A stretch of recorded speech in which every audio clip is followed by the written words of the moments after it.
Thank you for tuning in to the best parenting show on the internet, Post Daily Dose. It's the Post. It's the Post. It's the Post. The Post Daily Dose. It's the Post. It's the Post. It's the Post. The Post Daily Dose. It's the Post. It's the Post. Dun, dun, dun, dun, dun, dun, dun, dun. If I told you, baby.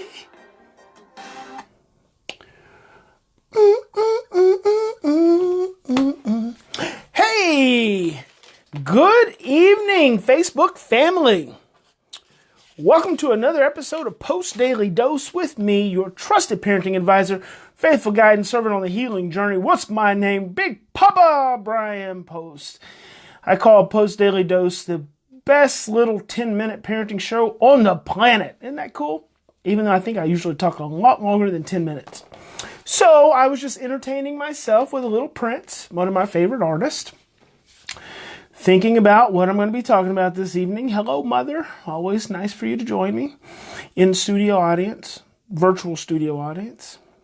Listening to a little Prince, just chilling and thinking I'm going to talk to you guys about Inside the Parenting Matrix. So I actually filmed the next episode of Inside the Parenting Matrix, which is on YouTube. So if you don't follow me on YouTube, go to youtube.com/Bryan+Post, Bryanpost. Now we do have a Post+Institute YouTube channel also. We've probably got about 6,000 followers on there. So probably 18 years of videos, probably not that many, 10 years of videos is on there. So be sure to follow us on there as well. But to get, to view and get notification of when Inside the Parenting Matrix is released each Thursday at noon, go to Bryan+Post on YouTube. And then also be sure to follow me on Instagram if you do not already. That is Bryan+Post1. So that's Instagram.com/Bryan+Post1. And every day, 5 days a week, I post 60-second parenting with Big Papa. So just a little short something, just a little taste, a little dose, a little charge right in the middle of your day. Usually that goes out around 3 o'clock every day, Central Standard Time. Hello, Leslie. Having some great success lately. Can't wait till Friday. That's awesome. I'm so glad to hear it. So glad to hear it. So inside the parenting matrix, that's where we exist. That's where most of us dwell with our children and with the challenges that we face and with the schools that serve our children. One of our Levolution members had an IEP today. And so this morning I got up and gave her some feedback on some of the challenges that they were having. And they were able to take that to school and get the team on board at looking at the children differently. And it's so interesting. It's not interesting anymore. It's no longer interesting. Let me just say that. When a child is diagnosed with everything when a traumatized child is diagnosed with everything except post-traumatic stress disorder, that's like no longer interesting to me. And that should be the very first. Post-traumatic stress disorder, the symptoms of post-traumatic stress disorder will give you ADHD. They will give you oppositional defiance. It will give you attachment challenges. It will give you bipolar. It will give you conduct disorder.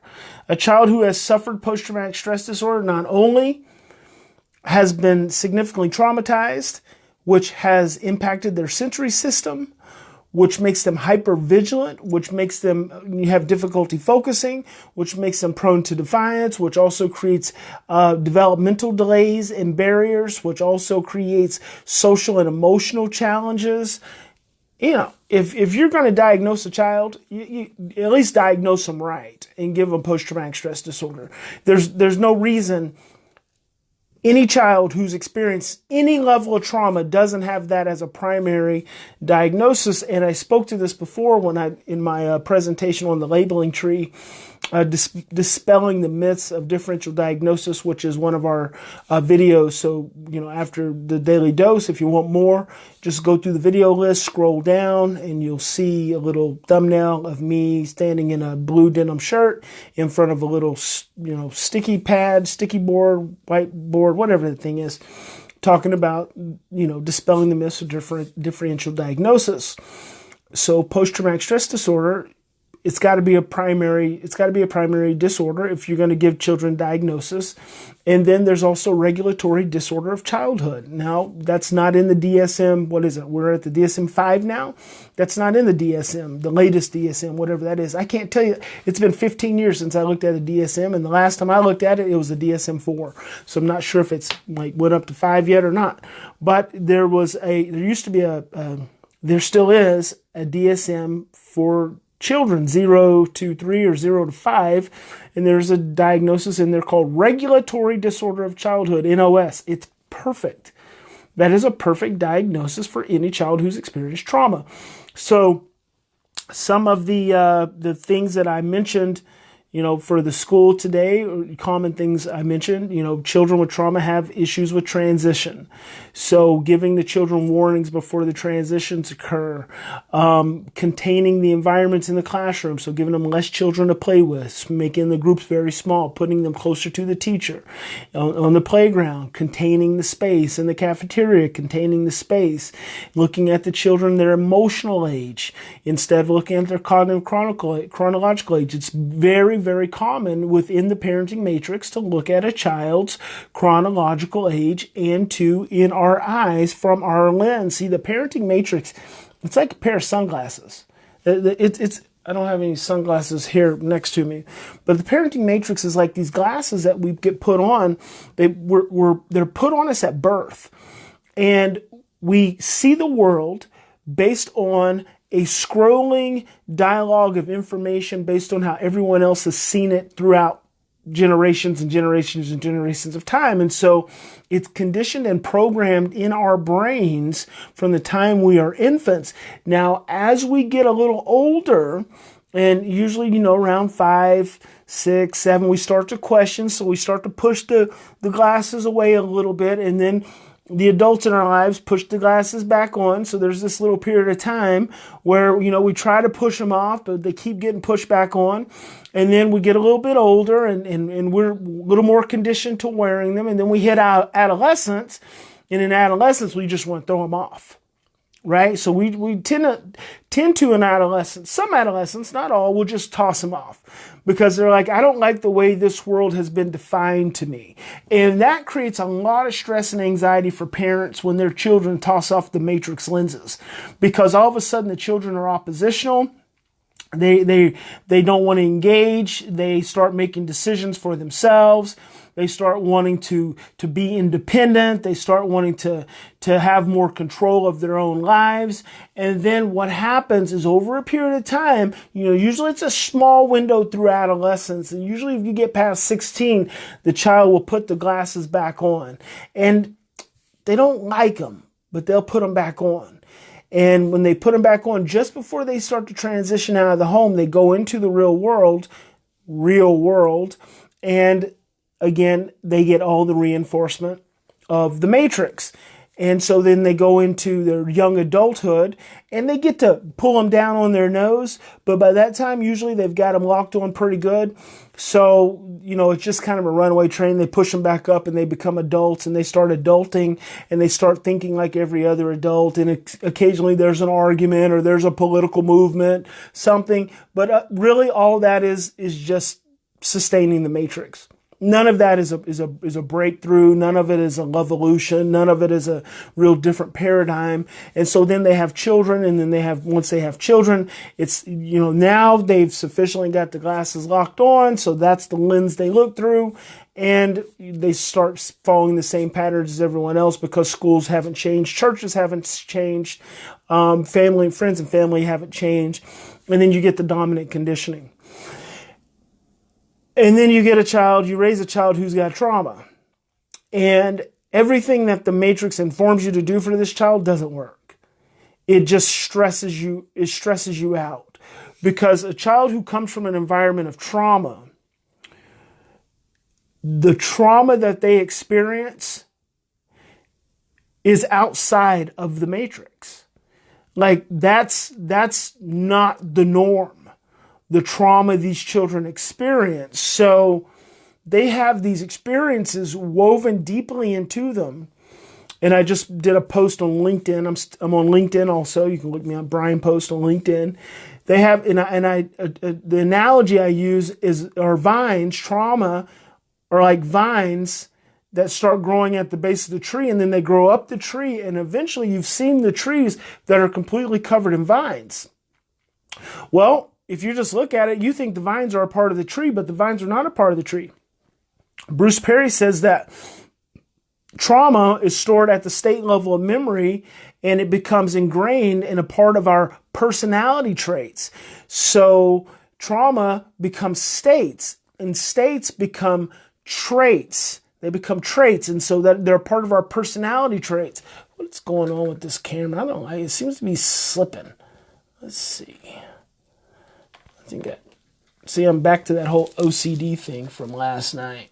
I'm not sure what the issue is, though. I think it may be my holder. Let's see. Yeah, perfect. So then the states become traits, a part of your personality traits. And though anytime you're stressed, it gets stirred up. And so when you're a traumatized child, you have these experiences that are outside of the norm of the matrix. The matrix is all about comfort, because comfort at an early level leads you to not challenge and not question. And so traumatized children have these experiences that are hardwired into their brain that make them automatically, because of it's now a part of their traits, their personality traits, it makes them not just accept the status quo. They don't just accept you as mom and dad. They don't just accept that the teacher's right. They don't just get in line and follow along. They don't just sit in the chair like all the kids are supposed to sit in the chair. They don't just not take things that don't belong to them, because they have an impulse and they take stuff that doesn't belong to them. And the thing is that doesn't line up in the matrix. And so then we have all this conflict that gets created. And we start using these practices and these approaches, these matrix-style parenting practices that have been passed down from generations and generations and generations. And I love to look at that. I love to have you look at that, how nothing's really changed. These traditional methods have not changed. They've just remained the same. I can't tell if is this phone sliding down slowly. It feels like it's sliding down slowly. I'm not sure. I can't see it. It's very subtle. Layla says, my son, 15, cannot talk about school. It stresses him out. I'm having difficulty starting conversation, and I've been waiting for him when he is ready to let me know what's going on.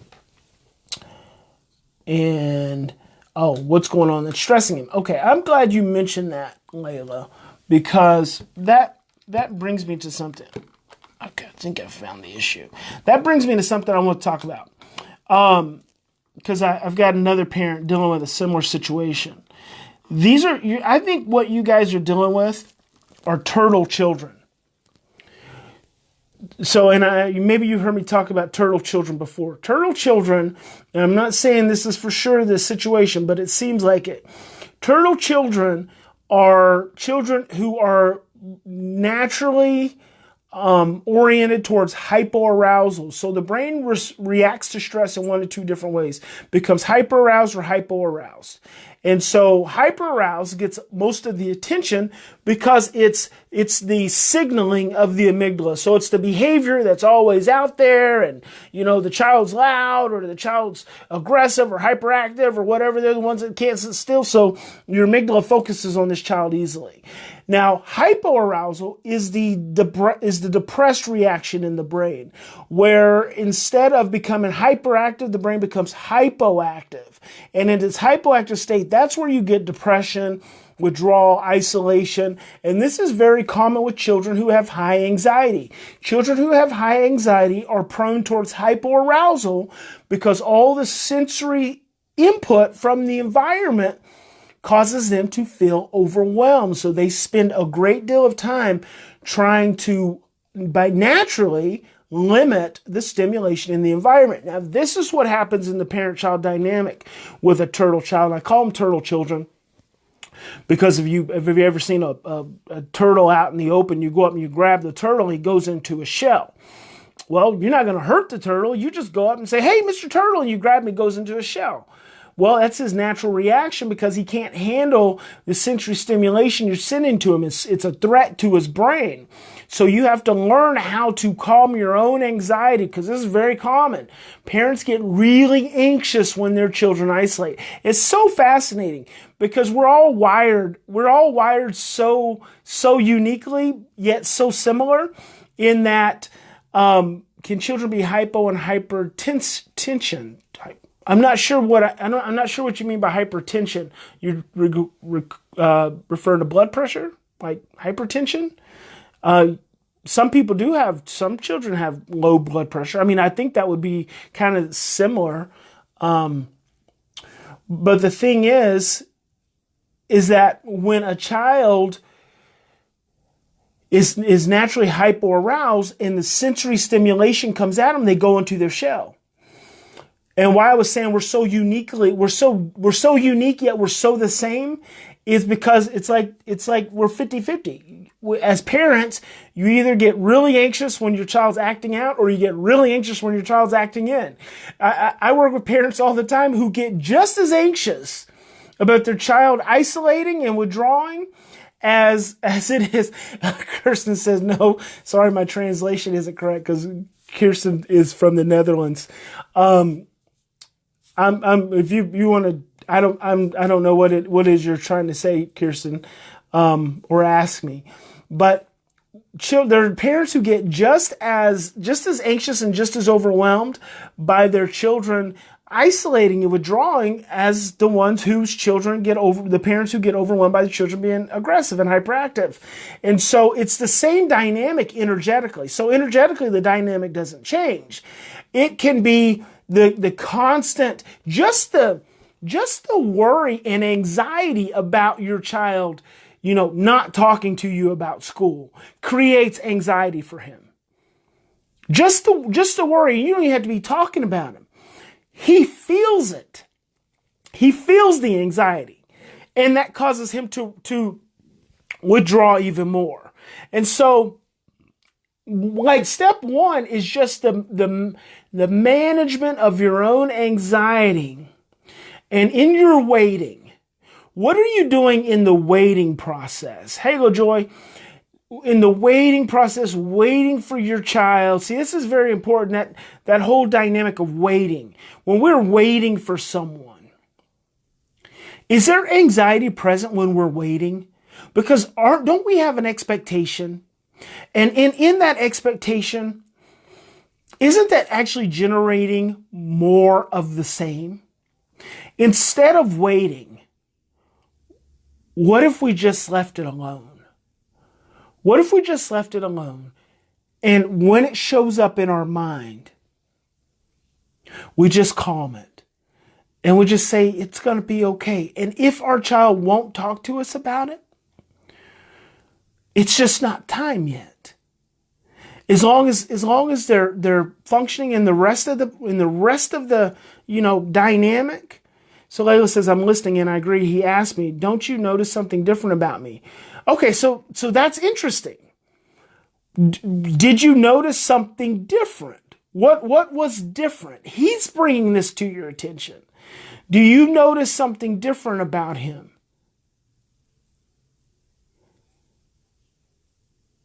Do you? Or are you waiting? Waiting for something else? See, and thank you, Layla, for sharing. But it serves a bigger kind of point of information for all of us. We can be so preoccupied, and this is the amygdala. This is inside of the matrix programming. We can be so preoccupied with an outcome. I just had a parent the other day list off like 3 different breakthroughs they've had with their child within the last 2 weeks. I mean, just like huge stuff. Completely outside of the matrix kind of breakthrough stuff. But then their child was demonstrating something else, and the parent was like, is this, some form of manipulation? Is this something? And it's like, whoa!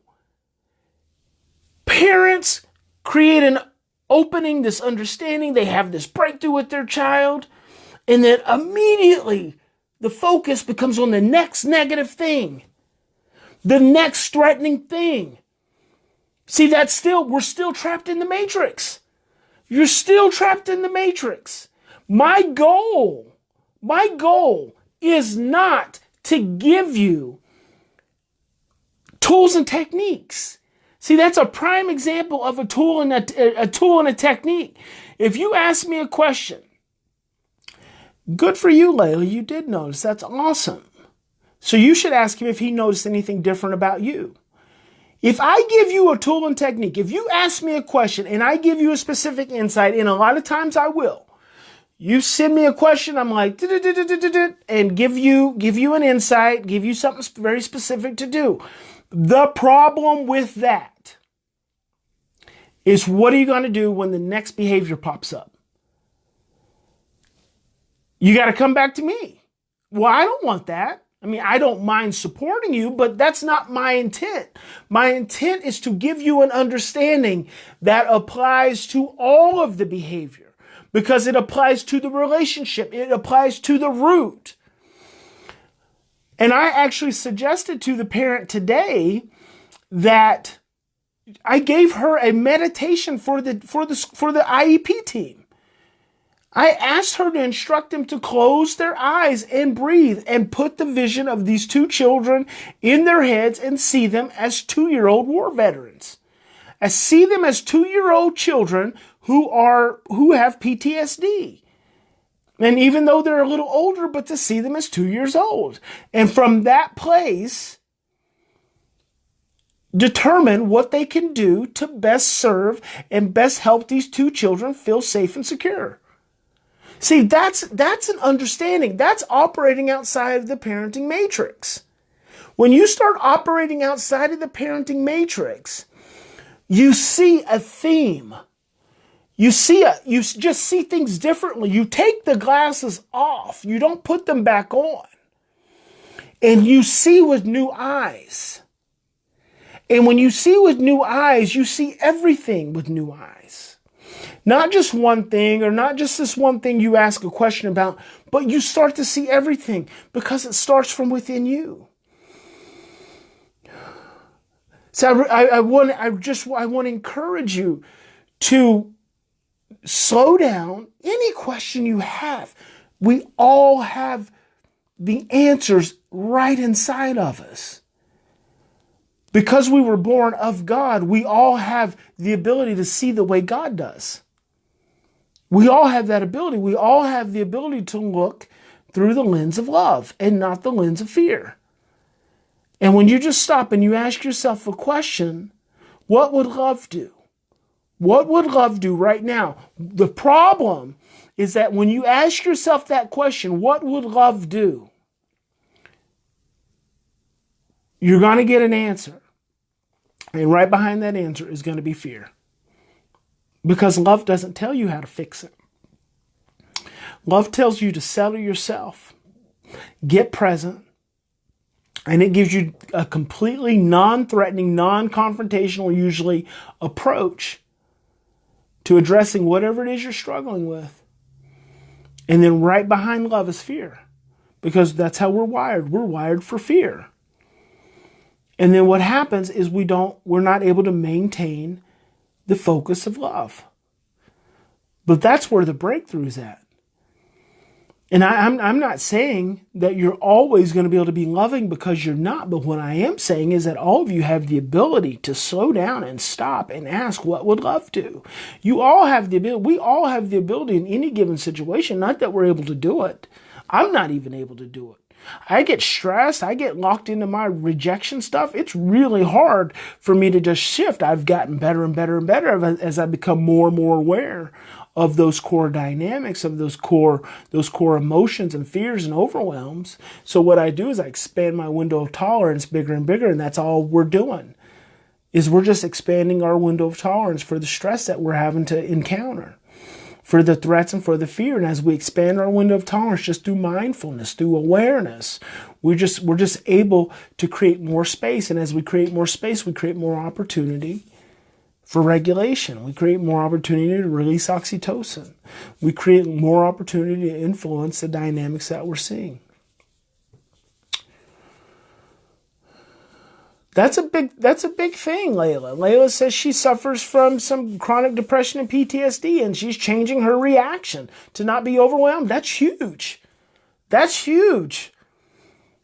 We all suffer from these things. At so many intermittent points, we all suffer from some form of anxiety or some form of depression, some form of post-traumatic stress, some form of sensory overwhelm, some form of shock. We all have these different manifestations based on our experiences. And to be able to change your reaction is such a big thing. That is so big. You just confirm what I just said. By changing your reaction, what you're doing is you're growing your window of tolerance. As you grow your window of tolerance, the depression starts to drift away. The sensitivity of the post-traumatic stress disorder starts to drift away. The agitation starts to drift away. The anxiety starts to drift away. Your window of tolerance, see, I've gone outside of the screen. My window of tolerance just to continue to get bigger. And in that process, as that window of tolerance expands, you become more mindful. You're becoming more aware. You're becoming more understanding. You're becoming more accepting. You're becoming less reactive. You're becoming more responsive. Love is growing. Love is growing and fear is getting smaller. And you're teaching your own brain how to release oxytocin. Just by breathing, you're teaching your own brain. It just becomes an amazing process. Tomorrow is the last post-daily dose before we start approaching the matrix and transcending the matrix. So every single day in the Lovevolution membership, we're going to be dealing with breaking through, transcending the matrix. It's going to start Friday morning. It's going to be specific. It's going to be hands-on. It's going to be interactive. You're going to be able to ask me questions. It's just like today. I had a parent who's already in one of the seats on the bus, on the jet. It's not even a bus. It's a jet. It's a hyper jet. She's already in one of the seats. She's already locked in. She asked me questions. We've been already working through a scenario with her older son. And I said, send me a picture, send me an email, give me more information because I want to support you. We're gonna work right through this. And that's the kind of thing we're going to be doing over the next 28 days. And all of you can join us. You're all invited. You're all invited. Big Papa's going to keep showing up here for Post Daily Dose every day, bringing in my best, everything that I can. But the challenge with showing up at the Post Daily Dose is you're getting information, you're getting education, but what you're not getting is you're not getting it systematized. You're not getting it in an organized, structured way with repetition, with the immediate support and reinforcement that you're going to get if you join us in the Lovevolution program. So see, that's what makes a big difference, is getting that organized. So I'm going to go through an organized, structured way of bringing you to an emotional and a cognitive understanding of what it takes to escape the matrix. And by the end of that 28 days, you're going to be on the outside. And you may not ever go back in. You may go back in to pull other people out. But because it's going to be structured and organized and very specific and very, very interactive, it's going to bring you to a level of breakthrough that you're just simply not going to be able to get. And it's no different for me. I mean, I'm always studying various different things, and I can watch, and I love education. I love information. I can watch YouTube video after YouTube video after YouTube video. But there's always that next level of engagement and interaction with whoever my mentor happens to be at the time that I have to get engaged. And when I do get engaged at that next level, what I'm getting is a more structured, more hands-on, more systematic. I'm getting more relationship. I'm getting more relationship. And what I'm telling you is I want more relationship with you.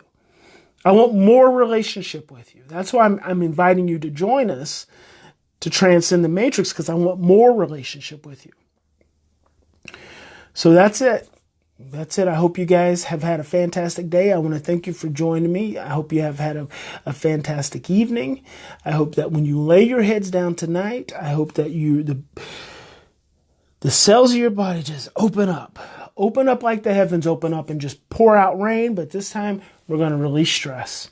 We're going to release cortisol. We're going to release pain. We're going to release trauma. We're going to release anxiety. So you close your eyes and you release. And when you release, you wake up in the morning, I want you to feel freedom.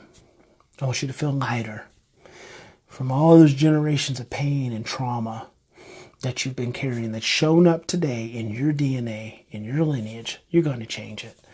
So I want you to wake up in the morning. I want you to wake up refocused, re-energized, restored, made whole, and ready for another amazing day, because you are an amazing individual, and you are an amazing parent, and you are an amazing therapist. I've got therapists that join also.